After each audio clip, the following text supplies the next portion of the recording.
یہ بتائیے کہ آج کا دن آپ کے لیے کیسا تھا؟ صبح جب یہ اتنی ٹویٹس آئیں، خبریں آئیں، مریم بی بی، میاں نواز شریف صاحب کی باتیں، زرداری صاحب کا بیان، ایم کیو ایم کا بیان ہے، ہمیں تو اندازہ یہ ہے کہ یہ ایک لفظی صورتحال ہے اور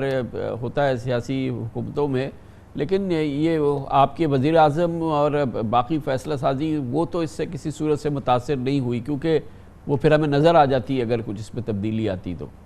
گزر گیا، مطلب یہ کہ کوئی ایسا۔ عمر بھائی دیکھیں، جو ٹویٹر پہ صبح تھوڑی سی ہمارے لوگ بھی کچھ میرے خلاف باتیں کی ہیں، حالانکہ میں نے جیسے آپ سے گزارش کی کہ اس پہ تو 1 روپیہ بھی ٹیکس نہیں بڑھا ہے، یہ تو اوگرا کے جو فیصلہ تھا ایوریج کاسٹ تھی وہ ہم نے پیش کی ہے لوگوں کو، ہم کیا کر سکتے تھے۔ اور یہ بات آپ جانتے ہیں بخوبی کہ فائنانس منسٹر جو بھی کچھ کہے، فائنانس منسٹر کی سائن سے تو پیٹرول کی پرائس نہیں بڑھتی نا سر، پرائم منسٹر کی سائن سے بڑھتی ہے۔ مجھے تو یہ اتھارٹی نہیں ہے، آخر میں تو یہ ایک سینٹنس لکھا ہوتا ہے کہ prime minister has seen and is pleased to approve.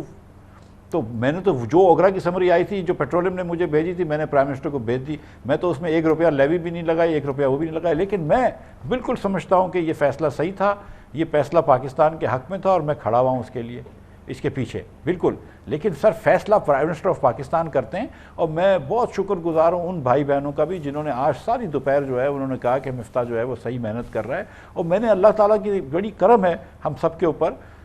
کہ جو ہم سوچ رہے تھے کہ جولائی کے اندر جب شہباز صاحب نے اور میں نے اور ہم لوگوں نے بیٹھ کے یہ کہا کہ تھوڑا امپورٹ کو روکو اور اس کو روکیں گے تو ڈالر بڑھے گا، تو اللہ تعالیٰ کا بڑا کرم ہے کہ آج یہ چیزیں ہمارے کنٹرول میں آئی ہیں۔ بہت بہت شکریہ ڈاکٹر مفتاح اسماعیل، وزیر خزانہ ہمارے ساتھ تھے۔